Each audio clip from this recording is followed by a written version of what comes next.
আসসালামু আলাইকুম।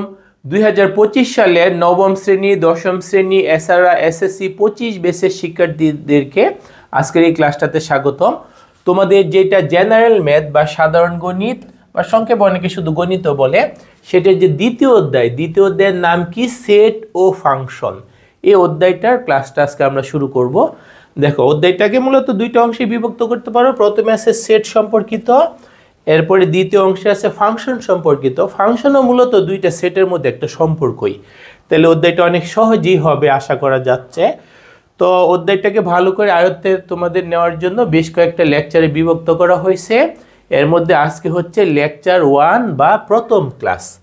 তো আমরা আজকে শুরুতে সেট সম্পর্কিত জিনিসগুলা একটু একটু করে জানা শুরু করব। তাইলে দেখো, সেটের সংজ্ঞা ও জনক আমাদের হচ্ছে সেট তত্ত্বের জনক জার্মান গণিতবিদ, জার্মান ম্যাথমেটিশিয়ান জর্জ ক্যান্টর, যার ইংরেজি পুরা নাম এটা। তো তার জন্ম হচ্ছে 1845 সালে রাশিয়ার সেন্ট পিটার্সবার্গ শহরে এবং মৃত্যু হচ্ছে 1918 সালে জার্মানির সালি শহরে। তার মানে ওনার জন্ম রাশিয়াতে হলেও পরে উনি পরিবার সহ জার্মানিতে শিফট হয়েছেন। পরে সেইখানে উনি 1918 সালে জার্মানিতে মৃত্যুবরণ করেন সালি শহরে। ঠিক আছে। ক্যান্টর এবং তার আজীবনের বন্ধু রিচার্ড ডেডকিন্ড তারা হচ্ছে চিঠি আদান প্রদান করে একমত হন যে সেট হলো অসীম বা অসীম বস্তুর একটি সংগ্রহ, যার একটা নির্দিষ্ট বৈশিষ্ট্য ধারণ করে এবং প্রতিটি বস্তুর স্বতন্ত্রতা বজায় থাকে। উনি এবং তার বন্ধু আর কি, রিচার্ড ডেডকিন, তারা চিঠি আদান প্রদান করতে চায়। দুজনেই হয়তো গণিতবিদ, উনি তো গণিতবিদ নিঃসন্দেহে, তার বন্ধু গণিতবিদ। তারা চিঠি আদান প্রদান করতে চায় গণিতের বিভিন্ন জিনিস সম্পর্কে কথা হইতে হইতে সেট সম্পর্কিত কতগুলো ধারণা তাদের মধ্যে চলে আসছে। তারপর সেট জিনিসটা কি? ওনাদের কথায় সসীম বা অসীম বস্তুর একটা সংগ্রহ, একটা কালেকশন। সেট জিনিসটা হচ্ছে একটা সংগ্রহ বা একটা কালেকশন। সেখানে বস্তু সংখ্যা সসীমও হইতে পারে, আবার অসীমও হইতে পারে, এবং একটা নির্দিষ্ট বৈশিষ্ট্য ধারণ করবে এবং প্রতিটি বস্তু স্বতন্ত্রতাও বজায় থাকবে। তাহলে দেখো, সেটের একটা সংজ্ঞা আছে, ফর্মাল একটা সংজ্ঞা আছে তোমাদের বইয়ে। সেটা কি? বাস্তব বা চিন্তা জগতে সুসংজ্ঞায়িত। বাস্তব জগতেরও হইতে পারে, আবার চিন্তা জগতেরও হইতে পারে, কিন্তু সুসংজ্ঞায়িত হইতে হবে। সুসংজ্ঞায়িত মানে কি সেটা আমরা একটু আলোচনা করব। বস্তুর সমাবেশ বা সংগ্রহকেই সেট বলা হয়। বাস্তব জগতেরও হইতে পারে, চিন্তা জগতেরও হইতে পারে, কিন্তু সুসংজ্ঞায়িত, শুধু সংজ্ঞায়িত না, সুসংজ্ঞায়িত বস্তুর যদি একটা সমাবেশ বা একটা সংগ্রহ হয়, তাইলেই সেটাকে সেট বলা হয়। নর্মালি সেটকে আমরা সেকেন্ড ব্র্যাকেট দ্বারা বদ্ধ করি। সেটকে আমরা কি দ্বারা বদ্ধ করি? সেকেন্ড ব্র্যাকেট দ্বারা। তুমি যে একটা সংগ্রহ বা একটা কালেকশন করছো, কতগুলো বস্তু, বা সেগুলো বাস্তব জগতের হোক বা চিন্তা জগতের হোক, কতগুলো যে কালেকশন করছো সেগুলো তো রাখতে হবে, তাই না? আমরা সেকেন্ড ব্র্যাকেট দ্বারা সেগুলোকে কি করি? বদ্ধ করে রাখি। যেমন মনে করি এখানে আমি কতগুলো সংখ্যায় রাখলাম, 5, 7, 9, 11, আমি এখানে 4টা সংখ্যা রাখলাম। তাইলে এগুলো সুসংজ্ঞায়িত কিনা? সুসংজ্ঞায়িত মানে আমরা বুঝবো কিভাবে? সুসংজ্ঞায়িত হচ্ছে এখানে কোনো একটা নির্দিষ্ট বস্তু, আর বস্তু বলতে সংখ্যাকেও আমরা এক হিসেবে বস্তুই বলতে পারি। তাইলে নির্দিষ্ট একটা বস্তু আছে কি নাই সেটা তুমি যাচাই করতে পারবা। যেমন কেউ যদি তোমাকে প্রশ্ন করে যে এখানে কি 100 সংখ্যাটা আছে, উত্তর কিন্তু হা অথবা না, এই দুইটার কোনো একটা শব্দ দিয়ে তুমি দিতে পারবা, উত্তর হবে তখন না। কেউ যদি বলে এখানে ক অক্ষরটা আছে, উত্তর কিন্তু না। কেউ যদি বলে 7 সংখ্যা বা অঙ্কটাকে এখানে আছে, উত্তর হবে হা। তার মানে এইটাকে আমরা সুসংজ্ঞায়িত সংগ্রহ বলি। সুসংজ্ঞায়িত সংগ্রহ মানে কি? একটা নির্দিষ্ট সংখ্যা বা বস্তু এখানে আছে কিনা সেটা আমরা যাচাই করতে পারবো। তাইলে বাস্তব জগৎ হোক, চিন্তা জগৎ হোক, যদি একটা সুসংজ্ঞায়িত বস্তুগুলো যদি একটা সুসংজ্ঞায়িত সমাবেশ বা সংগ্রহ হয়, তাইলে সেইটাকে আমরা কি বলি? গণিতের ভাষায় সেট বলি। সেটকে আমরা সেকেন্ড ব্র্যাকেট দ্বারা বদ্ধ করি। আর ভিতরে ওইগুলা তো আমরা দেখতেছি, দেখো একটু পরেই আসতেছে, এখানে সবকিছু লেখা। সেটকে লেখার পদ্ধতি, আমরা সেটকে কিভাবে প্রকাশ করি বা লিখবো কিভাবে, দেখো সেটকে সাধারণত ইংরেজি বর্ণমালার বড় হাতের অক্ষর এ বি সি ডি এইগুলা দ্বারা প্রকাশ করা হয়। এই যে আমি যে এখানে একটা সেট লিখলাম, এটাকে প্রকাশ করার জন্য বা নামকরণ করার জন্য কি করতে হয়, নর্মালি ইংরেজি বড় হাতের অক্ষরগুলা ব্যবহার করা হয়, ক্যাপিটাল লেটারগুলো আর কি।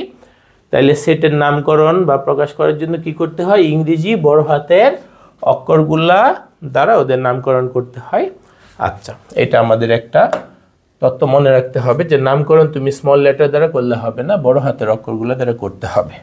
ঠিক আছে? তাহলে যেমন যদি মনে করো যে এই যে কলম বা মার্কার, এখানে প্রথম 3 মানে বানানের অক্ষরগুলা কলম, এই 3টা অক্ষর দ্বারা আমি একটা সেট গঠন করলাম। তাহলে এটার নাম কি দিব, ইংরেজি বড় হাতের অক্ষর ক্যাপিটাল এক্স নাম দিতে পারি। ঠিক আছে? নাম দিতে হবে ইংরেজি বড় হাতের অক্ষর দ্বারা। ওকে। আচ্ছা, কোনো একটি সেটে সংগৃহীত প্রত্যেক বস্তুকে সেটের সদস্য বা উপাদান, ইংরেজিতে এলিমেন্ট বা সদস্যের ক্ষেত্রে ইংরেজিতে মেম্বারও বলা হয়। তাইলে একটা সেট যেগুলা নিয়ে গঠিত বা যে সংগৃহীত বস্তুগুলা সেটের মধ্যে থাকবে সেগুলোর নাম কি, সেটের সদস্য বা উপাদান, ইংরেজিতে মেম্বার বা এলিমেন্ট বলা হয়। তাহলে এখানে মেম্বারগুলো কি কি, যে ক এই সেটটার একটা মেম্বার, ল একটা মেম্বার, ম একটা মেম্বার, এক্স সেটটার একটা মেম্বার। উপাদানগুলা বা সদস্যগুলোকে সাধারণত ইংরেজি বর্ণমালার ছোট হাতের অক্ষর দ্বারা প্রকাশ করা হয়। এই যে তুমি ককে প্রকাশ করতেছো, ওকে যদি সাংকেতিকভাবে নাম দাও তাহলে ওকে স্মল লেটারগুলা দ্বারা, ঠিক আছে, ওইগুলার নাম, সেটের নাম ক্যাপিটাল লেটার দ্বারা, আর ভিতরে যে সদস্য থাকবে ওইগুলোর নাম ইংরেজি ছোট হাতের অক্ষর দ্বারা। যেটাকে সাংকেতিক নাম দিচ্ছ, যে ককে আমি একটা নাম দিতে চাইলে স্মল লেটার ইউজ করতে হবে, লকে একটা নাম দিতে চাইলে স্মল লেটার ইউজ করতে হবে। ভিতরের গুলো যে উপাদান বা সদস্য, ওদের নাম ইংরেজি স্মল লেটার দ্বারা, আর পুরা সেটটার নাম ইংরেজি ক্যাপিটাল লেটার ব্যবহার করে দিতে হবে। আশা করি এই তথ্যগুলো তোমাদের মনে থাকবে। এরপরে দেখো, এই যে বি একটা সেট, ভিতরে কি কি আছে, স্মল এ স্মল বি হইলে বি সেটের উপাদান এ এবং বি। উপাদান প্রকাশের চিহ্ন হচ্ছে এটা, এটা একটা গ্রিক লেটার, বাট এখানে আমরা এটাকে বলি গ্রিক সিম্বল আর কি, এটাকে আমরা বলি হচ্ছে বিলংস টু। এই সিম্বলটার নাম কি, belongs to, BELONGS, belongs to. Belongs to দ্বারা বোঝা হচ্ছে কোন একটা জায়গায় আছে বা বিদ্যমান। এই যে এ বিলংস টু বি, এর অর্থ হইল এ বি সেটের একটা উপাদান বা এ বি সেটের মধ্যে আছে। ঠিক আছে? এ বিলংস টু বি মানে কি, এ এই যে স্মল এ সেটা হচ্ছে বি সেটের একটা উপাদান, বা স্মল এ অক্ষরটা বি সেটের ভিতরে অবস্থিত বা আছে, বিদ্যমান আছে। বুঝছো? এ বিলংস টু বি এর অর্থ হইল এ বি সেটের একটি উপাদান। ইংলিশে বললে A is an element of B অথবা এ বিলংস টু বি। আবার কোন একটা সংখ্যা বা অক্ষর যদি কোনো সেটে বিদ্যমান না থাকে বা ওই সেটের উপাদান না হয়, তাহলে আমরা এই যে বিলংস টুর মধ্যে এইভাবে একটা দাগ দিলে সেটাকে আমরা বলি হচ্ছে নট বিলংস টু, সেটের ভাষায় ওইটা উপাদান নয়। তাইলে দেখো, যেমন মনে করো সি অক্ষরটা কি বি সেটের মধ্যে আছে না, তাহলে আমরা লিখব এই যে C not belongs to the set B, মানে সি অক্ষরটা বি সেটের উপাদান নয়। বিলংস টু দ্বারা বোঝায় উপাদান, আর নট বিলংস টু দ্বারা বোঝায় উপাদান নয়। ঠিক আছে? কথা দুটো মনে থাকবে। তাহলে যদি এমন একটা সেট হয়, যেমন মনে করো এ সেট, ভিতরে আছে 2 3 5 এক্স ওয়াই জেড। ঠিক আছে?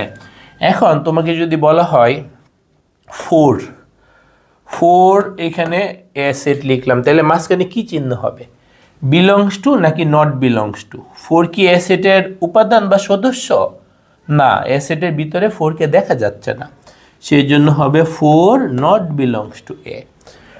তারপরে দেখো 5 এর ক্ষেত্রে যদি লিখতে চাও 5 এবং এ, 5 কি এ সেটের উপাদান বা সদস্য? উত্তর কিন্তু হ্যাঁ, তাহলে 5 বিলংস টু এ এটা লিখতে হবে। ঠিক আছে? তাইলে ভিতরে যদি উপাদানটা বা সদস্যটা থাকে তাইলে হবে বিলংস টু বা আছে, আর যদি ভিতরে ওই সদস্য বা সংখ্যাটা বা উপাদানটা না থাকে তাহলে আমরা কি লিখব, নট বিলংস টু, বা এটা ওর মধ্যে নাই। তাহলে আশা করা যায় এটা তোমরা মনে রাখতে পারবা। ওকে, এখন এই যে সেটকে প্রকাশ করার দুইটা পদ্ধতি আছে। সেটকে প্রকাশ করা বা উপস্থাপন করা, মানুষের কাছে সেটকে প্রকাশ করার জন্য কয়টা পদ্ধতি? দুইটা পদ্ধতি। সেটকে দুইটা পদ্ধতিতে প্রকাশ করা হয়। একটার নাম হচ্ছে তালিকা পদ্ধতি, আরেকটার নাম হচ্ছে সেট গঠন পদ্ধতি। তাহলে আমরা প্রথমে তালিকা পদ্ধতিটা বুঝে নিই। দেখো, এ পদ্ধতিতে সেটের সকল উপাদানকে কমা দ্বারা পৃথক করে দ্বিতীয় বন্ধনীর মধ্যে লিখতে হয়। এই যে আমরা প্রথমে বললাম যে সেট তো একটা বস্তু সুনির্ধারিত বা একটা সংগ্রহ, তাই না? সেখানে আমাদের কি হয়, সেকেন্ড ব্র্যাকেট দ্বারা যে ক্লোজ করতে হয়, ভিতরের উপাদানগুলোকে কমা দ্বারা পৃথক করতে হবে। এই পদ্ধতিটার নাম হচ্ছে তালিকা পদ্ধতি, ইংরেজিতে রোস্টার মেথড বা টেবুলার মেথডও বলা হয়। তোমার ওই সেটে যে উপাদান বা সদস্যগুলো থাকবে ওদেরকে একটা সেকেন্ড ব্র্যাকেট দ্বারা ক্লোজ করতে হবে, আর ভিতরে যে উপাদানগুলো থাকবে তাদেরকে কমা দ্বারা আলাদা করতে হবে। কমা দ্বারা পৃথক কইরা দ্বিতীয় বন্ধনীর মধ্যে লিখলেই তোমার প্রকাশ করা হয়ে যাবে তালিকা পদ্ধতিতে। তাহলে আমাদের এটা অবশ্যই মনে রাখতে হবে, তালিকা পদ্ধতিতে সেটকে আমরা কিভাবে প্রকাশ করব, সেকেন্ড ব্র্যাকেট দ্বারা ক্লোজ আর ভিতরের উপাদানগুলোকে কমা দ্বারা সেপারেট। সেকেন্ড ব্র্যাকেট দ্বারা ক্লোজ আর ভিতরের উপাদানগুলোকে কমা দ্বারা সেপারেট করতে হবে। যেমন এখানে দেখো, এই যে 1 2 3, এই তিনটা সংখ্যা নিয়ে গঠিত সেটকে এ নাম দেওয়া হয়েছে, সেকেন্ড ব্র্যাকেট দ্বারা বদ্ধ করা হয়েছে আর কমা দ্বারা আলাদা করা হয়েছে। মৌলিক সংখ্যার সেট, মৌলিক সংখ্যা এই যে 2 3 5 7 11, তারপরে আছে 13 ডট ডট ডট, মানে এরপরে আর আছে, বাট এদেরকে আলাদা করা হয়েছে কমা দ্বারা, বদ্ধ করা হয়েছে সেকেন্ড ব্র্যাকেট দ্বারা। তারপর জোড় সংখ্যার সেট, জোড় সংখ্যার ইংরেজিতে ইভেন নাম্বার, সেই জন্য ই নাম দেওয়া হয়েছে। মৌলিক সংখ্যার ইংরেজি প্রাইম নাম্বার, সেই জন্য পি নাম দেওয়া হয়েছে। দেখো, এই যে জোড় সংখ্যা কোনগুলা, যেগুলোকে 2 দ্বারা নিঃশেষে বিভাজ্য, 0 2 4 6 8, পরে আছে 10, এভাবে, বাট বদ্ধ করা হয়েছে সেকেন্ড ব্র্যাকেট দ্বারা আর আলাদা বা সেপারেট করা হয়েছে কমা দ্বারা। তাহলে বলো তো, বিজোড় সংখ্যার সেট যদি লিখো তাহলে কি করতে হবে, বিজোড় সংখ্যার সেট তালিকা পদ্ধতিতে যদি লিখো বিজোড় সংখ্যার সেট, বিজোড়ের ইংরেজি হচ্ছে অড নাম্বারস, অড নাম্বারসের অর্থই হচ্ছে বিজোড় সংখ্যা। তাহলে তুমি নাম দিতে পারো ক্যাপিটাল ও। ভিতরে কি কি হবে, ভিতরে ঋণাত্মক বিজোড় সংখ্যা কিন্তু আছে, আমি লিখলাম হচ্ছে -5 -3 -1 প্লাসের 1 3 5। ঠিক আছে, আমাদের বদ্ধ করতে হবে তালিকা পদ্ধতিতে সেকেন্ড ব্র্যাকেট দ্বারা আর আলাদা করতে হবে কমা দ্বারা। এটাই হচ্ছে তালিকা পদ্ধতিতে লেখার নিয়ম। ওকে, এরপরে দেখো আরেকটা পদ্ধতি আছে, সেটাকে আমরা বলি সেট গঠন পদ্ধতি, ইংরেজিতে বলা হয় সেট বিল্ডার মেথড। সেট গঠন পদ্ধতি আরেকটা নিয়ম, সেটাকে কি বলা হয় ইংরেজিতে, সেট বিল্ডার মেথড। এই পদ্ধতিতে সেটের সকল উপাদানকে সুনির্দিষ্টভাবে উল্লেখ না কইরা, একদম সবগুলাকে নির্দিষ্ট করে যে 2 3 4 5 এইভাবে না লিখা, উপাদান নির্ধারণের জন্য তাদের কোনো একটা সাধারণ বৈশিষ্ট্য বা শর্ত বা ধর্মের উল্লেখ করা থাকে। একটা একটা করে নির্দিষ্ট করে না লিখা কোনো একটা সাধারণ বৈশিষ্ট্য বা কমন বৈশিষ্ট্য যেটা বা শর্ত বা ধর্ম, এমন একটা বৈশিষ্ট্য লেখা হয় যার মাধ্যমে তুমি একটা একটা করে না লিখে ওই বৈশিষ্ট্যটা লিখলে ওরা চলে আসে বা ওদেরকে কাভার করে, এমন বৈশিষ্ট্যের উল্লেখ থাকে। যেমন দেখো, এই যে একটু আগে তো আমি লিখছি, যদি এখানে পূর্ণ সংখ্যা ছিল, জোড়গুলো মানে ধনাত্মকগুলো ছিল, ঋণাত্মকগুলো ছিল, এখানে যেমন এ সেট হচ্ছে এক্স, এক্স হচ্ছে স্বাভাবিক বিজোড় সংখ্যা। এটাকে তোমরা যদি তালিকা পদ্ধতিতে লিখতা তাহলে হচ্ছে স্বাভাবিক সংখ্যাগুলোর মধ্যে যেগুলো বিজোড়, স্বাভাবিক সংখ্যা তো 1 থেকে শুরু হয়, তাহলে 1 3 5 7, পরে যেহেতু বিজোড় সংখ্যা এইভাবে শেষ নাই, তাহলে এই যে এইভাবে লিখলে হচ্ছে তালিকা পদ্ধতি। এগুলা কি, স্বাভাবিক বিজোড় সংখ্যা, মানে স্বাভাবিক সংখ্যার মধ্যে যেগুলো বিজোড় সেগুলো আমি এখানে লিখছি, 1 3 5 7, তারপরে তো 9 আছে 11 আছে 13 আছে, এগুলো আছে, তাই না? তাহলে এটা হচ্ছে তালিকা পদ্ধতিতে স্বাভাবিক বিজোড় সংখ্যাগুলো লেখা। এদের বৈশিষ্ট্য কি, এরা স্বাভাবিক সংখ্যা এবং বিজোড় সংখ্যা, বুঝছো? এই যে, তাহলে আমরা সেট গঠন পদ্ধতিতে কি লিখলাম, ওদেরকে একটা সাংকেতিক নাম দিব এক্স, তারপরে এক্স এর পরে যে একটা কোলন চিহ্ন, কোলন চিহ্নটাকে এরূপ যেন বা সংক্ষেপে যেন, বাট আমরা উচ্চারণ করি ইংরেজিতে আমরা বলি সাজ দ্যাট। এ সেটের উপাদানগুলোর একটা সাংকেতিক নাম দিলাম এক্স, সাজ দ্যাট, তারপর পরিচয় বা সাধারণ ধর্মটা উল্লেখ করে দিতে হবে। এইখানে যে তালিকা পদ্ধতিতে লেখা আছে, তুমি যদি এদেরকে সেট গঠন পদ্ধতিতে লিখতে চাও, এদের বৈশিষ্ট্য কি, এমন একটা বৈশিষ্ট্য যেটা লিখলে শুধুমাত্র ওদেরকেই মিন করবে বা ইন্ডিকেট করবে। তাহলে 1 3 5 7 এরা বিজোড় সংখ্যা, আবার স্বাভাবিক বিজোড় সংখ্যা। স্বাভাবিক মানে নেগেটিভ না, স্বাভাবিক সংখ্যা মানে নেগেটিভ না। তাহলে 1 3 5 7 এদের বৈশিষ্ট্য কি, এরা হচ্ছে স্বাভাবিক বিজোড় সংখ্যা। তাহলে দেখো, যদি আমার মনে করো বি সেটে এরকম থাকতো 2 4 6 8 এইভাবে, তাহলে আমার বি সেটটাকে কি লিখতে হইতো? তখন আমি বি সেটটাকে যদি আমি এই যে সেট গঠন পদ্ধতিতে প্রকাশ করতাম, তাহলে আমার এরকম লিখতে হইতো, বি সেটের উপাদানগুলোর সাংকেতিক নাম এক্স। নর্মালি আমরা এক্সই লিখি, অন্য অক্ষর দিলেও সমস্যা নাই। তারপরে এক্স এর পর এক্স সাজ দ্যাট, এক্স এর পরিচয়টা উল্লেখ করে দিতে হবে। এমন একটা কথা লিখতে হবে বা এমন একটা বাক্য, গাণিতিক বাক্য লিখলে হবে যার মাধ্যমে শুধু এদেরকেই সূচিত হয়। এদের পরিচয় কি, এরা হচ্ছে জোড় সংখ্যা।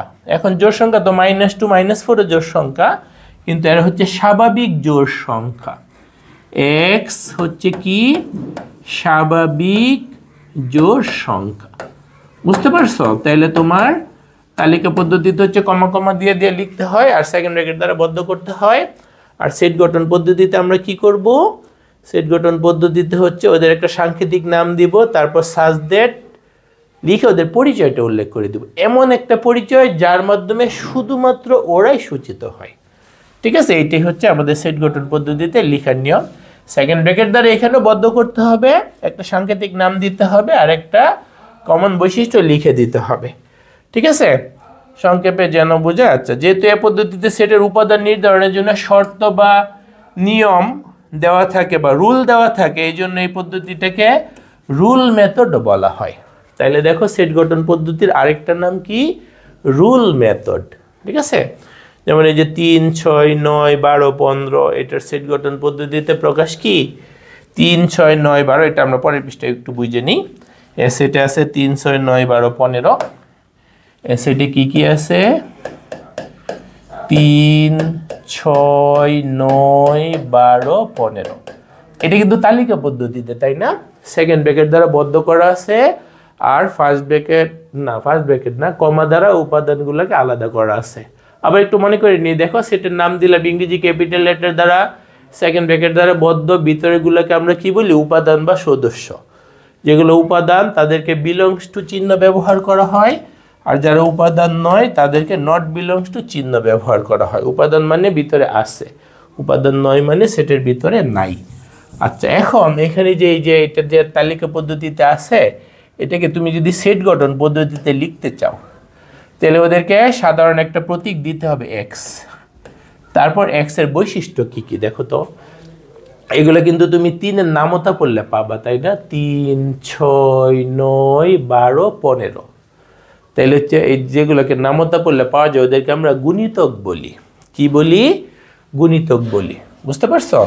এই যে 3 6 9 12 15, এগুলোই তো আমাদের এখানে লিখতে বলছে, তাই না? 3 6 9 12 15, এগুলো হচ্ছে আমাদের কি, 3 এর গুণিতক। এগুলা কি, এক্স হচ্ছে, এগুলো কিন্তু আবার স্বাভাবিক সংখ্যা, নেগেটিভ না। 3 এর গুণিতক আবার নেগেটিভও আছে, বুঝছো? এক্স হচ্ছে 3 এর গুণিতক স্বাভাবিক সংখ্যা। 3 এর গুণিতক স্বাভাবিক সংখ্যা, এক লাইনে জায়গা নিচ্ছে না, দেখে আমি পরের লাইনে লিখতেছি। আবার 3 এর গুণিতক তো 300 900, ওইগুলো তো 3 এর গুণিতক। তাহলে এখানে কত থেকে শুরু কততে শেষ সেটা তোমাকে উল্লেখ করে দিতে হবে। 3 থেকে শুরু আর শেষ কততে, এক্স এর মানগুলা 3 থেকে শুরু আর 15তে যায় শেষ হইছে। বুঝতে পারছো? তাহলে যদি তুমি তালিকা পদ্ধতিতে লিখো, এইভাবে লিখলি হচ্ছে, আর যদি সেট গঠন পদ্ধতিতে লিখো তাহলে এইভাবে লিখতে হবে। অনেক সময় তালিকা পদ্ধতিতে লেখা সহজ, অনেক সময় সেট গঠন পদ্ধতিতে লেখা সহজ। সেই জন্য দুইটা পদ্ধতিতেই কিভাবে লিখতে হয় আমাদের ভালো কইরা মনে রাখতে হবে। এখন দেখো অন্য আরেকটা সেট মনে করো বি, সেটাকে আমি সেট গঠন পদ্ধতিতে লিখে দিলাম।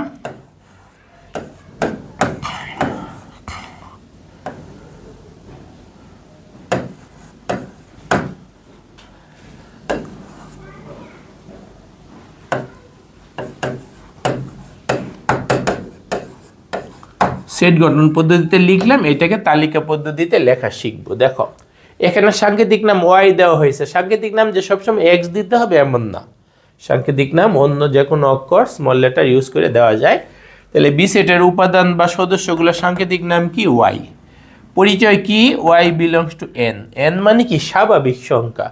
তার মানে বি সেটের উপাদানগুলো হবে স্বাভাবিক সংখ্যা। এবং ওয়াইয়ের আরেকটা পরিচয় কি? সেগুলো 5-এর গুণিতক। 5-এর গুণিতক মানে কি? 5-এর নামতা পড়লে যেগুলা পাবো। তাহলে বলো তো কি কি লিখতে হবে? 1 2 3 4 তো আসবে না, কারণ এরা 5-এর গুণিতক না। 5-এর গুণিতক মানে 5-এর নামতা পড়লে যেগুলা পাবা স্বাভাবিক সংখ্যা। নেগেটিভ আসবে না। কি আসবে না? নেগেটিভ আসবে না। তাহলে 5-এর নামতা বললে কি কি পাবা?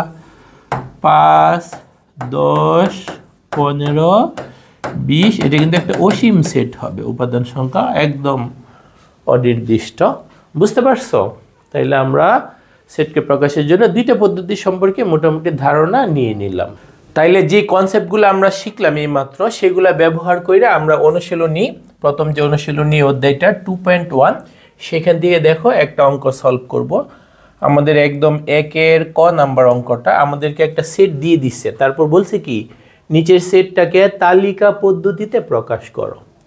তার মানে এখানে আছে সেট গঠন পদ্ধতিতে দিয়ে দিছে, বলছে এটাকে তালিকা পদ্ধতিতে প্রকাশ করো। তাহলে দেখো তো আমরা যদি একটু দেখি ভিতরে কি আছে।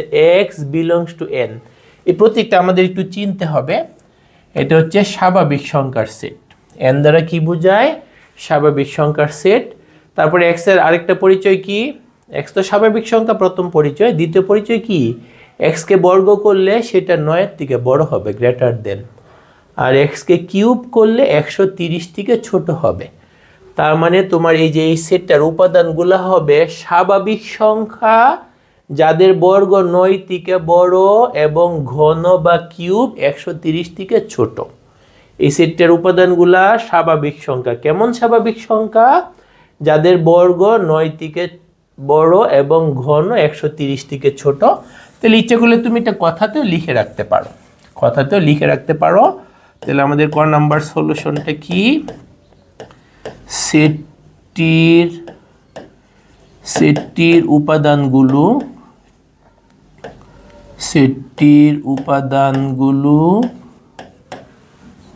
হচ্ছে এমন স্বাভাবিক সংখ্যা,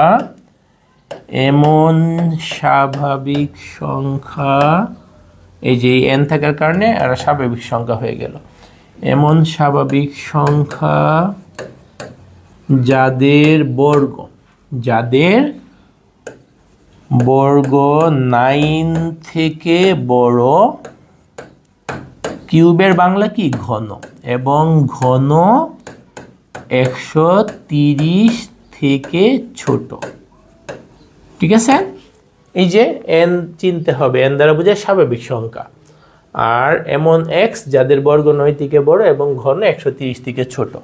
এরপরে দেখো আমরা তো জানি স্বাভাবিক সংখ্যার সেট n এর ভিতর কি কি আছে সেটা তো আমরা জানি, তাই না? স্বাভাবিক সংখ্যার সেট n এর ভিতরে কি কি আছে? 1 2 3 4 5 6 7 এইগুলা। এখন আমাদের কোনগুলা নিতে হবে? যাদের বর্গ 9 থেকে বড়। সেজন্য আমরা 1 নিব না, 2 নিব না, 3ও নিব না। 3-এর বর্গ তো 9, আমাদের তো 9 থেকে বড় লাগবে। 4 দ্বারা শুরু করব। বুঝতে পারছো? তাহলে তুমি যদি x এর মান 4 দ্বারা শুরু করো, এই যে x এর মান যদি 4 দ্বারা শুরু করো, তাহলে দেখো তো শর্তগুলো মানে কি না। x = 4 হইলে x স্কয়ার সমান কত? 16। এটা গ্রেটার দেন 9, তাই না? x এর মান যদি তুমি 4 নাও, x স্কয়ার হচ্ছে 16, সেটা 9 থেকে বড়। এই শর্তটা মানতেছে। পরের শর্ত কি? পরের শর্ত হচ্ছে x কিউব, 4-এর কিউব করলে 64 আসে, সেটা কিন্তু 130 থেকে ছোট। তার মানে x এর মান 4 যদি নেও সেটা তো স্বাভাবিক সংখ্যা থেকেই তো নিচ্ছি, তার মানে প্রথম শর্ত মানতেছে, দ্বিতীয় শর্ত মানতেছে, তৃতীয় শর্ত মানতেছে। তাহলে 4 জয়যুক্ত হয়েছে, এটা কিন্তু আমরা নিতে পারতেছি। তারপরে x এর মান যদি 5 নাও, 5 যদি হয় তাহলে আমাদের x স্কয়ার কত? x স্কয়ার হচ্ছে 25, এটা 9 থেকে বড়। আর কিউব যদি করো, x কিউব করলে কত আসবে? 5 এর কিউব কিন্তু 125, এটা 130 থেকে ছোট, তার মানে 5ও সবগুলা শর্ত মানতেছে। স্বাভাবিক সংখ্যা, বর্গ 9 থেকে বড়, ঘন 130 থেকে ছোট। x এর মান 6 দিয়ে চেক করি, x = 6 হইলে কি প্রথম শর্ত মানে? 6 এর বর্গ কত? 36, সেটা 9 থেকে বড়। আর 6 এর ঘন কত? 6 এর ঘন কিন্তু 216, সেটা কিন্তু 130 থেকে ছোট না। এই যে শর্ত লঙ্ঘন হওয়া শুরু হইল, তার মানে 6 তো নিবাই না, এর পরের গুলো তোমার আর বিবেচনা করতে হবে না। ঠিক আছে? তাহলে 4 দ্বারা কেন শুরু করলাম? ওই যে প্রথম শর্ত না, প্রথম শর্ত যে স্বাভাবিক সংখ্যা, সেই জন্য স্বাভাবিক সংখ্যার ভিতর থেকে একটা একটা করে নিব। 1 2 3 কেন নিলাম না? ওই যে বর্গ হইতে হবে 9 থেকে বড়। 3 এর বর্গ তো 9 এর সমান, 3 এর বর্গ তো 9 থেকে বড় না, সেই জন্য 4 দ্বারা আমরা শুরু করছি। x এর মান 4 হইলে দুইটা শর্তই মানছে, x এর মান 5 হইলে দুইটা শর্তই মানছে, x এর মান 6 আবার দ্বিতীয় শর্তটা মানে না। তাইলে আমাদের নির্ণয় সেটটা কি হবে বলো? তাহলে নির্ণয় সেট কি হবে? তালিকা পদ্ধতিতে লিখতে বলছে তো, তোমাকে সেকেন্ড ব্র্যাকেট দিয়ে লিখতে হবে, কমা দিয়ে লিখতে হবে। তাহলে তোমার ভিতরে কি কি আসবে? 4 আসবে আর 5 আসবে। এইটাই কিন্তু আনসার। আশা করি সবাই বুঝতে পারছো এটা আমরা কিভাবে করলাম। ওকে, এরপরে দেখো আমরা যদি 1 এর খ নাম্বার অঙ্কটা দেখি, এইখানেও একই ধরনের কাজ। নিচের সেটকে তালিকা পদ্ধতিতে প্রকাশ করো। কি পদ্ধতিতে প্রকাশ করতে বলছে? তালিকা পদ্ধতিতে প্রকাশ করতে বলছে। এখানেও x এর পরিচয় কি? x belongs to z, x belongs to z, যার বর্গ হচ্ছে 5 এর থেকে বড়। আর ঘন বা কিউব হচ্ছে 36 এর ছোট বা সমান। এই যে লেস অর ইকুয়াল টু আছে, লেস অর ইকুয়াল টু আছে। তাইলে এমন পূর্ণ সংখ্যা নিতে হবে, জেড দ্বারা পূর্ণ সংখ্যার সেট নির্দেশ করে। এমন পূর্ণ সংখ্যা নিতে হবে যাদের বর্গ 5 এর থেকে বড় এবং ঘন 36 এর সমান বা ছোট। এখন পূর্ণ সংখ্যার সেটকে আমাদের মনে আছে? পূর্ণ সংখ্যার সেটকে এই যে রোমান ক্যাপিটাল জেড দ্বারা প্রকাশ করা হয়, ওটার ভিতরে কি কি আছে? 0 +-1 +-2 +-3, এইগুলো হচ্ছে আমাদের পূর্ণ সংখ্যা। এটাকে ইচ্ছা করলে এইভাবেও লিখতে পারো, -3 -2 -1 0 +1 2 3, এইভাবে ডট ডট ডট দুইভাবে লিখতে পারো। তাহলে এই সেটের উপাদানগুলো কেমন হবে? এটা তো আছে সেট গঠন পদ্ধতিতে, বাট আমাদের লিখতে বলছে তালিকা পদ্ধতিতে। তাহলে এটা আগে একটু বাংলা ভাষায় লিখে নিলে ভালো। ঠিক আছে, কি লিখতে হবে আমাদের? সেটটির উপাদানগুলো হবে, সেটটির উপাদানগুলো হবে এমন পূর্ণ সংখ্যা, এমন পূর্ণ সংখ্যা যাদের বর্গ 5 থেকে বড়, 5 থেকে বড়, এবং কিউবের বাংলা কি? ঘন 36 এর ছোট বা সমান, 36 এর ছোট বা সমান। এটা হচ্ছে একদম বাংলায় আমরা কথাটা যদি লিখি, শাব্দিকভাবে যদি লিখো। এখন আমরা তো জানি, আমরা কি জানি? জেড এর ভিতর কি কি আছে সেটা আমরা জানি। এক্ষেত্রে এই সিস্টেমে লিখলেই তোমার জন্য ভালো হবে। অনেক সময় এই সিস্টেমে, দুই সিস্টেমে দিয়ে চালায় দেওয়া যায়। আমরা নিচের সিস্টেমে লিখলাম। ঠিক আছে, জেড এর ভিতর কি কি আছে দেখো। বর্গ 5 এর থেকে বড়, আবার ঘনের ব্যাপার যেহেতু আছে। 36, কার ঘন 36 কে ক্রস করে? 4 না, 4 এর ঘন 64। তুমি 4 পর্যন্ত নাও, কত পর্যন্ত নেও 4 পর্যন্ত -4 -3 -2 -1 0 1 2 তারপরে কি 3 4 এইগুলা ঠিক আছে এখন তুমি দেখো এই যে z এর ভিতর থেকে নিতে হবে ওরা তো বলছে x z এর ভিতর থেকে হবে x belongs to z মানে x z এর ভিতরে আছে z এর ভিতর কোনগুলা থাকে এই যে এগুলা থাকে এটা কিন্তু আমাদের 4 আচ্ছা এখন প্রথম শর্ত কি বর্গ 5 এর থেকে বড় কার কার বর্গ 5 এর থেকে বড় এর বাইরে তোমার টেস্ট করা দরকার নেই তুমি তো সব সংখ্যা দিয়ে টেস্ট করতে গেলে তো আজীবন লাগবে এক অঙ্ক করতে তাই না কাদের বর্গ 5 থেকে বড় সেগুলো আগে বাছাই করে ফেলো না একটু মনে মনে এই যে -2 এর বর্গ না এই যে এই দিক থেকে আর হচ্ছে এই দিক থেকে তাই না তোমার শূন্যের বর্গ তো শূন্যই এটা তো 5 থেকে বড় না 1 এর বর্গ 1 5 থেকে বড় না 2 এর বর্গ 4 ঠিক আছে তোমার দরকার বর্গ 5 থেকে বড় তাহলে 3 দিয়ে শুরু করো পরে 4 যাও এভাবে দেখো কতটুকু পর্যন্ত যাইতে পারো আবার -3 এর বর্গ 9 সেটা প্রথম শর্ত মানে আবার পূর্ণ সংখ্যা ওকে তাহলে দেখো আমরা কোনটা দিয়ে শুরু করব x এর মান প্লাসের দিয়ে শুরু করি x = 3 যদি নাও তাহলে x স্কয়ার হচ্ছে 9 সেটা কিন্তু গ্রেটার দেন 5 এবং x কিউব কত 3 এর কিউব কিন্তু 27 সেটা কিন্তু এই শর্ত মানে লেস অর ইকুয়াল টু 36 মানে 36 এর সমান হইলেও হচ্ছে ছোট হইলেও হচ্ছে ছোট তার মানে ঠিক আছে x = যদি 4 নাও x = 4 হইলে x স্কয়ার কত 16 সেটা 5 এর থেকে বড় ঠিক আছে কিন্তু এটার কিউব করলে কত হবে x কে তুমি যদি কিউব করো x কে কিউব করলে কত হবে 4 এর কিউব হচ্ছে 64 সেটা কিন্তু এই শর্ত মানে না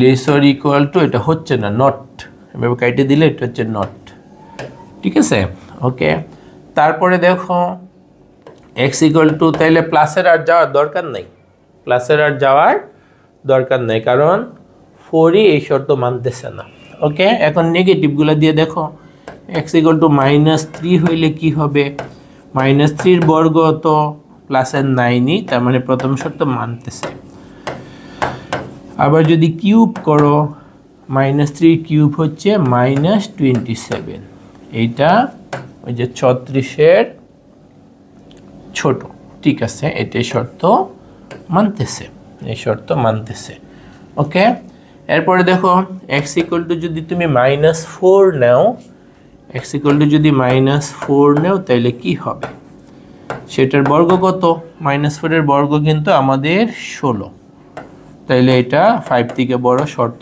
মানে আর -4 কে যদি তুমি কিউব করো তাহলে তোমার হচ্ছে কিন্তু -64 সেটাও কিন্তু 36 থেকে ছোট তাই না নেগেটিভগুলো তো অবশ্যই 36 থেকে ছোট এরপরে দেখো x এর মান যদি -5 নাও x এর মান যদি -5 হয় তাহলে কি হবে তুমি কিন্তু আটকায় না যাওয়া পর্যন্ত কাজ আগাইতেই হবে দেখো এরপর কি ঘটনা ঘটে -5 এর বর্গ কিন্তু 25 তাইলে 25 5 থেকে বড় ঠিক আছে 25 5 থেকে বড় শর্তটা ঠিক আছে এটা কিন্তু গ্রেটার ওকে এরপরে দেখো কি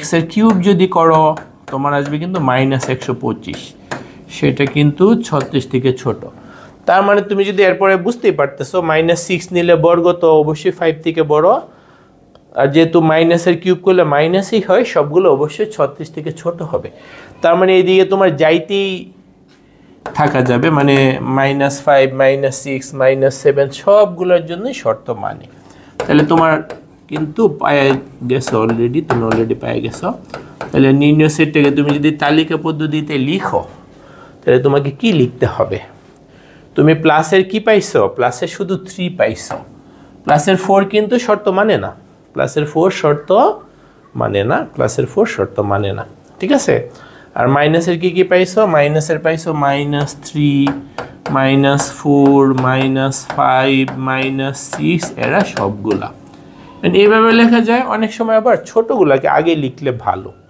ছোটরা তো ছোট মানুষ, ওদেরকে আগে লিখলে ভালো, তখন তোমাকে এইভাবে লিখতে হবে -6 -5 -4 -3 আর কি পাচ্ছি প্লাসের 3, তাই না? এদিকে কিন্তু -7 -8 ওরও সবগুলা শর্ত মানে, সেই জন্য এইটাই হচ্ছে আমাদের আনসার। তাহলে আশা করা যায় সবাই একের খ নাম্বারটা বুঝতে পারছো। এরপরে দেখো একের গ নাম্বারটাই কি বলছে। এখানে আমাদেরকে বলছে x বিলং, মানে এটাও আগের মতোই তালিকা পদ্ধতিতে প্রকাশ করো, x belongs to n such that x হচ্ছে 36 এর গুণনীয়ক এবং 6 এর গুণিতক। গুণনীয়ক কোনগুলা আর গুণিতক কোনগুলা? গুণনীয়কগুলো হচ্ছে যাদের দ্বারা 36 কে ভাগ করা যাবে। তাহলে দেখো এটাকে আমরা আগে একটু বাংলায় লিখে নিই, পরে আমরা পার্ট বাই পার্ট যাচ্ছি। সেটির উপাদানগুলা এমন স্বাভাবিক সংখ্যা, সেটির উপাদানগুলো এমন, এই যে n থাকার কারণে এটা স্বাভাবিক সংখ্যা, এমন স্বাভাবিক সংখ্যা। আচ্ছা, স্বাভাবিক সংখ্যা লেখার প্রতীকটা এখানে এইভাবে লেখা আছে, অনেকে এইভাবে লেখে কিন্তু একদম সঠিক। আগে এই সময় এক সময় এইভাবে লেখা হতো, বাট ইন্টারনেট ঘাইটে তোমরা দেখবা স্বাভাবিক সংখ্যার সেটকে একদম যে রোমান যে ক্যাপিটাল N একদম যদি প্রপারলি লেখো তাহলে এইভাবে লিখতে হয়। ওকে, এমন স্বাভাবিক সংখ্যা যাদের, না, এমন স্বাভাবিক সংখ্যা যারা 36 এর গুণনীয়ক, 36 এর গুণনীয়ক এবং 6 এর গুণিতক। বুঝছো? শুধু 36 এর গুণনীয়ক হইলেই হবে না, তাদেরকে আবার 6 এর গুণিতক হইতে হবে। এখন n এর মধ্যে কি কি আছে সেটা তো আমরা জানি, আমরা তো জানি n যেটা একদম সেটাই লিখো। n এর ভিতরে কি কি আছে? 1 2 3 4 5 6 7, এভাবে ডট ডট। n তো লিখে শেষ করতে পারবে না। এখন 36 এর গুণনীয়কগুলা কি কি এটা কি জানো? সরাসরি লিখে ফেললে হবে, যদি মনে করে দেখায় দিতে চাও সেটা হবে 1 × 36, তারপরে কি 2 × 18, তারপরে 3 × 12, তারপরে 4 × 9, 5 দা তো যায় না, 6 × 6। এই যে এখানে আমরা গুণনীয়কগুলো পেয়ে গেছি। তার মানে 36 এর গুণনীয়কগুলা কি কি? 36 এর গুণনীয়ক, 36 এর গুণনীয়ক কি কি সেটাকে যদি একটা সেটের মধ্যে লিখো কি কি? 1 2 3 4 6, 1 2 3 4 6, এই যে এদিক থেকে যায় এদিকে যাবা, 1 2 3 4 6 9 12 18 36, 9 12 18 36, এগুলো হচ্ছে 36 এর গুণনীয়ক। আবার কি হইতে হবে? 6 এর গুণিতক। 6 এর গুণিতক মানে কি? গুণিতক মানে এই যে নামতা পড়লে যেগুলা পাবা।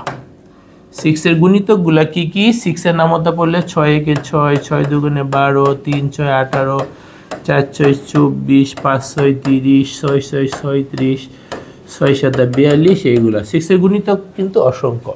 তাহলে তোমার কি কি হইতে হবে? একই সাথে 36 এর গুণনীয়ক এবং 6 এর গুণিতক। এর মধ্যে কি 6 এর গুণিতক কোনটা কোনটা? এই যে 6 আছে, 12 আছে, 18 আছে আর 36 আছে। বুঝছো? তাহলে তোমার যে 6 এর গুণিতক আর 36 এর গুণনীয়ক একই সাথে হইতে হবে এমন স্বাভাবিক সংখ্যা। তাহলে তোমার নির্ণয় সেট কি কি হবে?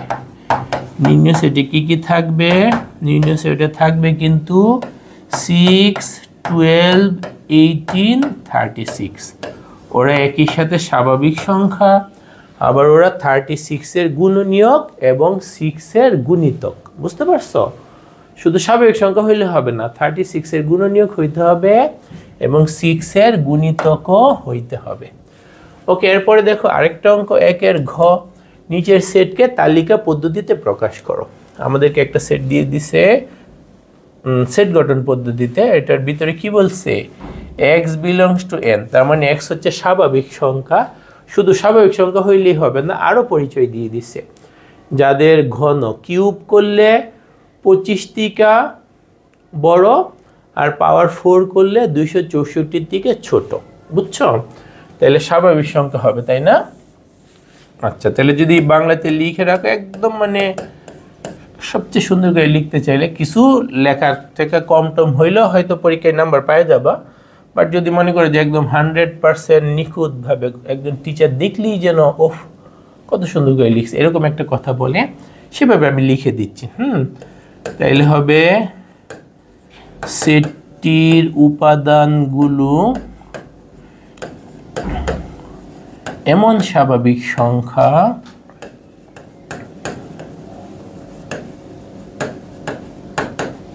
যাদের বর্গ না, যাদের ঘন 25 থেকে বড়, যাদের ঘন 25 থেকে বড় এবং পাওয়ার 4 মানে চতুর্ঘাত।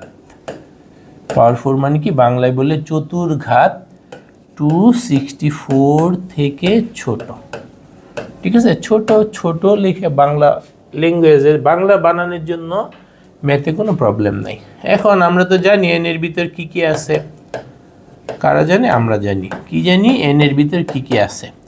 এন এর ভিতর কি কি আছে? 1 2 3 4 5 6 7 8 লিখে ফেলো যতটুকু দরকার লাগে। ওকে, এখন একটা একটা করে বাছাই করতে হবে। কাদের কিউব 25 থেকে বড় সেটা থেকে স্টার্ট করো। 3 এর কিউব, তাই না? 1 এর কিউব তো 1ই, 2 এর কিউব 8, 3 এর কিউব হচ্ছে 27। তাহলে 3 দ্বারা শুরু করতে হবে। কত দ্বারা শুরু করতে হবে? 3 দ্বারা। x = যদি 3 হয় তাহলে x কিউব কত? 27, যেটা গ্রেটার দেন 25। ঠিক আছে, এবং x⁴ কত? 3 এর পাওয়ার 4 করলে কিন্তু আমরা যদি ক্যালকুলেটর ইউজ করি 3 এর পাওয়ার 4 এর মুখে মুখে বলতে পারা যাবে 3⁴ হচ্ছে 81, সেটা 264 থেকে ছোট। তার মানে x = 3 কিন্তু গ্রহণযোগ্য।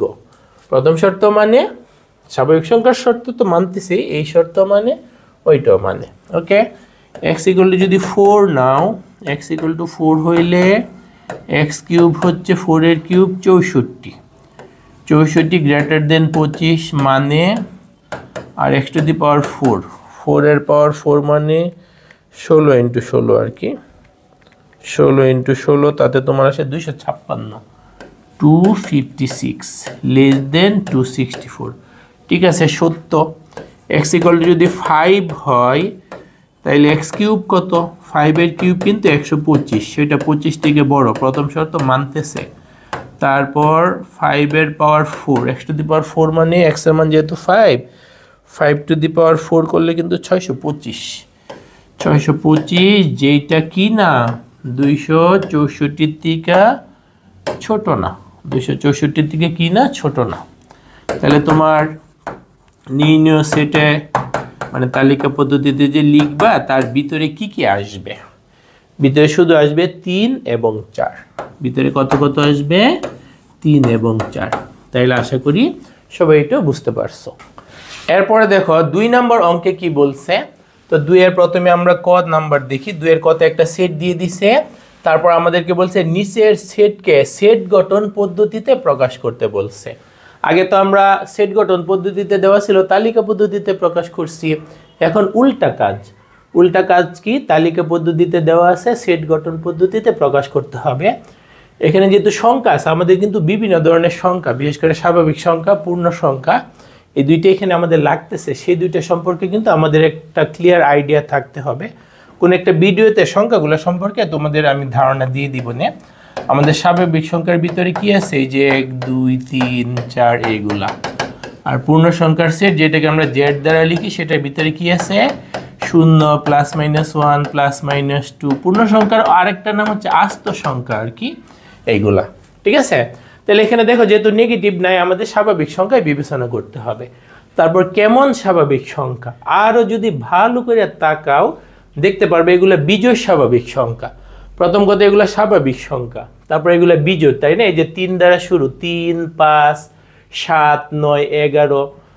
3 এর আগেও কিন্তু বিজোড় স্বাভাবিক সংখ্যা আছে, সেটা কিন্তু 1, তার মানে 1 নাই। স্টার্ট হবে 3 দ্বারা, শেষ হবে যায়া 11-এ। বুঝতে পারছো? তাহলে এটা সলিউশনটা কি হবে দেখো, সেটটির উপাদান তোমার এমন একটা বৈশিষ্ট্য খুঁজে বের করতে হবে, পারবে, এত কঠিন না যে খুঁজতে যায় আমি নিজেই হারায় যাব কিনা, এমন না, অনেক সহজই বৈশিষ্ট্য থাকে। তাহলে সেটটির উপাদানগুলি এমন স্বাভাবিক সংখ্যা, এটা তো তোমার ধারণা নেওয়ার জন্য আমি লিখছি, এমন স্বাভাবিক সংখ্যা যারা বিজোড় এবং যাদের মান 3 হতে 11 পর্যন্ত। 3 হইতে কত পর্যন্ত? 11 পর্যন্ত। তাহলে দেখো তোমার কি লিখতে হবে, তাহলে সেটা যদি নাম দেওয়া থাকতো তাহলে নাম লিখতাম, এছাড়া আমরা এইভাবে লিখে ফেলবো, ওই যে একটা সাংকেতিক নাম দিতে হবে এক্স, তারপর পরিচয় কি, x belongs to N, N K যেভাবে লিখো সমস্যা নেই, এন কে এভাবে লিখো, তারপরে কি এক্স বিলংস টু এন, তারপরে পরিচয় কি, একবারও তুমি কিন্তু এইভাবে লিখে ফেলতে পারো, এইভাবে লিখে ফেললে হবে, এইভাবে এইটাকে একবারে মিশাইয়া এইভাবে লিখে ফেললে হবে, x belongs to N such that কি এক্স বিজোড়, স্বাভাবিক সংখ্যা তো লিখে ফেলছো, এক্স হচ্ছে কি বিজোড় এবং কি এক্স এর মান কত থেকে শুরু, 3 থেকে, এবং 3 থেকে শুরু হইয়া কততে যায় শেষ, 11-তে যায় শেষ, 11 নিজেও আছে, সেই জন্য এখানে আমরা লেস অর ইকুয়াল টু দিলাম। এটা কিন্তু অনেকভাবে লেখা যায়, তুমি যদি 12 লেখো তাহলে লেস দেন 12, এখানে যদি 2 লিখো তাহলে 2 থেকে গ্রেটার, এটা চিহ্নের উপর নির্ভর করে অনেকভাবে লেখা যায়, বাট এতে একদম সবচেয়ে পারফেক্ট কাটাই লিখছি। ঠিক আছে, 3 থেকে শুরু করে 11 পর্যন্ত, এগুলো আবার বিজোড়, এগুলো আবার স্বাভাবিক সংখ্যা। তাইলে এটা কিন্তু আমাদের 2 এর ক নং সলভ করা শেষ। ওকে, এরপর যদি 2 এর খ নাম্বার দেখো, বলছে নিচের সেটকে সেট গঠন পদ্ধতিতে প্রকাশ করো, তার মানে তালিকা পদ্ধতিতে দিয়ে দিছে, সবগুলো কিন্তু স্বাভাবিক সংখ্যা, আগে পৃষ্ঠাতে স্বাভাবিক সংখ্যার সেটটা লেখাই ছিল, সবগুলোই স্বাভাবিক সংখ্যা। আবার দেখো 1 2 3 4 6 9 12 18 36, অঙ্ক বেশি প্র্যাকটিস করলে তোমার জন্য অঙ্ক ধরতে বেশি সুবিধা হবে। একটু আগের অঙ্কে কিন্তু আমরা 36 এর গুণনীয়কগুলো বের করছিলাম, তুমি যদি বেশি সলভ করো কেমন হইতে পারে তোমার গেস করতে অনেক বেশি সুবিধা হবে। সবগুলাই কিন্তু 36 এর গুণনীয়ক, সবগুলা দ্বারাই 36কে ভাগ করা যাচ্ছে, তাই না? যেগুলো দ্বারা 36কে ভাগ করা যায় তাদেরকে আমরা কি বলি, 36 এর গুণনীয়ক। তাহলে দেখো সেটটির উপাদানগুলো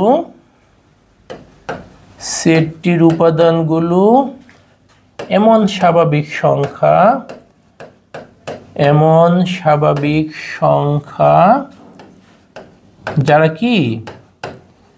যারা 36 এর গুণনীয়ক, 36 এর কি গুণনীয়ক। তাহলে আমাদের সেট গঠন পদ্ধতিতে কি হবে, সুতরাং নির্ণয় সেটটাকে তুমি যদি সেট গঠন পদ্ধতিতে লেখো তাহলে কি লিখতে হবে, এক্স হচ্ছে এন এর উপাদান, তাই না? এক্স বিলংস টু এন মানে এক্স এন এর উপাদান, তাহলে কেমন, সেগুলো হচ্ছে 36 এর গুণনীয়ক, এক্স কমা দিয়ে লিখতে পারা যায়, এক্স 36 এর গুণনীয়ক, এক্স 36 এর কি গুণনীয়ক। তাহলে দেখো এটা হচ্ছে তোমার সেট গঠন পদ্ধতিতে, আর এটা হচ্ছে তালিকা পদ্ধতিতে। এক্স বিলংস টু এন দ্বারা বুঝাচ্ছে এক্স স্বাভাবিক সংখ্যা, শুধু স্বাভাবিক সংখ্যা হলে তো 37 38 ওরাও চলে আসবে। তারপর এমন একটা বৈশিষ্ট্য লিখলাম যার মাধ্যমে শুধু এইগুলাই আসে, সেটা কি 36 এর গুণনীয়ক। বুঝতে পারছো? তাহলে কিন্তু আমাদের 2 এর খ নাম্বারটা সলভ করা শেষ। তারপর দেখো 2 এর গ নাম্বার কি বলছে, নিচের সেটকে সেট গঠন পদ্ধতিতে প্রকাশ করে। এখানেও যে সংখ্যাগুলো দিয়ে দিছে এগুলো কিন্তু স্বাভাবিক সংখ্যা, দেখো কোনো নেগেটিভ নাই, আস্ত সংখ্যা, তার মানে এগুলো স্বাভাবিক সংখ্যা। আবার দেখো 4 8 12 16 20, তার মানে 4 এর নামতা পড়লে পাওয়া যাচ্ছে, 4-এর নামতা পড়লে পাওয়া যাচ্ছে। যেগুলোকে নামতা পড়লে পাওয়া যায় সেগুলোকে আমরা গুণিতক বলি। কি বলি? গুণিতক। কি বলি? গুণিতক। তাহলে দেখো এটা সলিউশনটা কি হবে? সলিউশনটা হবে মানে সেটটির উপাদানগুলো এমন স্বাভাবিক সংখ্যা যারা কি 4-এর গুণিতক। 4-এর গুণিতক বললে তো হবে না, 400 বা 400 তো 4-এর গুণিতক। আবার একটা লিমিটেশন আছে, 4 থেকে শুরু এবং 40-এ যায় শেষ, তাই না? এমন স্বাভাবিক সংখ্যা যারা 4-এর গুণিতক এবং 4 থেকে 40 পর্যন্ত। কত থেকে কত পর্যন্ত? 4 থেকে 40 পর্যন্ত। তাইলে নির্ণয় সেটটাকে তুমি যদি তালিকা পদ্ধতিতে লেখো তাহলে তোমার কি হবে? x belongs to n মানে x দ্বারা তুমি স্বাভাবিক সংখ্যা লিখে ফেলছো। এখন এগুলা কি? এই যে x 4-এর গুণিতক। x হচ্ছে বা x কমা এভাবে দুইভাবে লিখতে পারো, x 4-এর গুণিতক এবং সীমাটা কি? এখানে x হচ্ছে লিখতে পারো, কমা দিয়েও লিখতে পারো। আমি দুইভাবে লিখে দিলাম, x হচ্ছে কি 4-এর গুণিতক এবং সীমাটা কি? 4-এর সমান বা বড় আর 40-এর সমান বা ছোট। এটাই কিন্তু আমার আনসার। দেখো তোমাকে আগে সংখ্যা কেমন সেটা কি স্বাভাবিক সংখ্যা না পূর্ণ সংখ্যা? স্বাভাবিক সংখ্যা, যেহেতু মাইনাস নাই। তারপরে কি বৈশিষ্ট্য? তুমি তো দেখলে যে 4-এর নামতা ছোটবেলায় যে শিখছো সেটার কথা মনে পড়ে যাবে। 4 একে 4, 4 দুগুণে 8, এবার 40 পর্যন্ত, তাই না? তাহলে x হচ্ছে স্বাভাবিক সংখ্যা কেমন? যেগুলো হচ্ছে 4-এর গুণিতক এবং 4 থেকে শুরু করে 40 পর্যন্ত। ঠিক আছে, ওকে। এরপরে দেখো আমরা যদি 2-এর ঘ নাম্বার করি, এখানে যেগুলো দিয়ে দিছে এগুলো কিন্তু পূর্ণ সংখ্যা। পূর্ণ সংখ্যা মানে আস্ত সংখ্যা, কোনো ভগ্নাংশ না। আবার স্বাভাবিক সংখ্যা হয়তো যদি মাইনাসের গুলা না থাকতো, বুঝতে পারছো? তাহলে দেখো তো এটা সলিউশনটা কি হবে? সেটটির উপাদানগুলি বা গুলো যেটাই লিখো পূর্ণ সংখ্যা। সেটটির উপাদানগুলো কেমন সংখ্যা? পূর্ণ সংখ্যা। কেন? এই যে মাইনাস থাকার কারণে আর ভগ্নাংশ না থাকার কারণে এগুলোকে আমরা পূর্ণ সংখ্যা বলতেছি। ঠিক আছে, পূর্ণ সংখ্যা। এখন কোনগুলা পূর্ণ সংখ্যা? যাদের অনেকভাবেই তুমি সূচিত করতে পারো, যাদের লিমিটেশন দিয়েও দিতে পারো, আবার হচ্ছে বর্গ দিয়েও দিতে পারো। যাদের বর্গ, এগুলার বর্গ কত থেকে কতর মধ্যে বলো তো? এই যে 4-এর বর্গ কত? 4-এর বর্গ করলে কিন্তু প্লাসের 4-এর বর্গ করো, মাইনাস 4-এর বর্গ করো, সমস্যা নাই, 16। আবার 5-এর বর্গ হচ্ছে 25, আর প্লাস মাইনাস 6-এর বর্গ হচ্ছে 36। যাদের বর্গ এই যে 16 এবং 36-এর মানে 16 থেকে 36 আর কি, 16 থেকে 36-এর মধ্যে যাদের বর্গ 16 হতে কত পর্যন্ত? 36 পর্যন্ত। 16 হইতে 36 পর্যন্ত। এগুলো কিন্তু অনেকভাবে প্রকাশ করা যায়, আরো অন্যভাবে লিখলে শুধু এগুলাই মিন করতো। ঠিক আছে, তাহলে দেখো তো সেটটা কি হবে? সেটটা হবে হচ্ছে পূর্ণ সংখ্যাগুলা, x এর মানগুলো হবে পূর্ণ সংখ্যা। কোনগুলা? পূর্ণ সংখ্যা কোনগুলা? যাদের বর্গ হচ্ছে 36 থেকে শুরু কইরা, না 4-এর বর্গ তো 16 থেকে শুরু কইরা কত পর্যন্ত? 36-এর মধ্যে, তাই না? তাহলে কিন্তু আমাদের কভার হয়ে যাচ্ছে। দেখো তুমি যদি বিপরীতভাবে যদি টেস্টও করো, যেহেতু একটু ভালো করে বুঝে নিলে তোমরা নিজেরা অনুরূপ অঙ্ক করতে পারবা, তাই না? আমি সেজন্য একটু বিপরীতভাবে একটা কাউন্টার চেকও করে দিচ্ছি। তাহলে দেখো আরো আছে, কিন্তু ডট ডট হবে। এখানে কি হবে? ডট ডট হবে, ডট ডট ডট হবে। আচ্ছা, শূন্য, শূন্য তো পূর্ণ সংখ্যা, কিন্তু শূন্যর বর্গ কি 16 আর 36-এর অন্তর্ভুক্ত? না। 1-এর বর্গ 1 এর মধ্যে নাই, 2-এর বর্গ নাই, 3-এর বর্গ নাই, 4-এর বর্গ হ্যাঁ 16-কে যে টাচ করছে, 5-এর বর্গ এদের মধ্যে আছে, 6-এর বর্গ 36-কে টাচ করে, 7-এর বর্গ 49 এদের ভিতরে নাই। তার মানে তুমি এই কাজটা করলেই এগুলা পাবা। এইটাই আমাদের আনসার। তাহলে আশা করি সবগুলো অঙ্ক এবং প্রথমের বেসিক আলোচনাগুলো সবাই বুঝতে পারছো। তাহলে এগুলো বারবার প্র্যাকটিস করতে থাকো, পরবর্তী লেকচারে আবার দেখা হবে ইনশাআল্লাহ।